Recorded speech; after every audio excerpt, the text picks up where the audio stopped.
like this.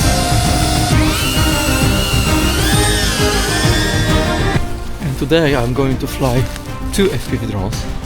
First one I will try fly here with the Avata 2, and then we have to go down. And then after that I'm going to fly with Avata 1. And now wind is stronger and stronger, but I will try to get as much as possible from my 2 drones, and I will try to also get a nice smooth cinematic flight here.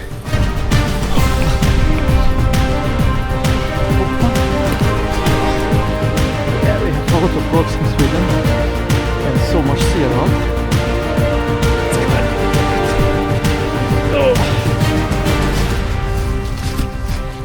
Oh, nice. Whew, that's high. Open sky.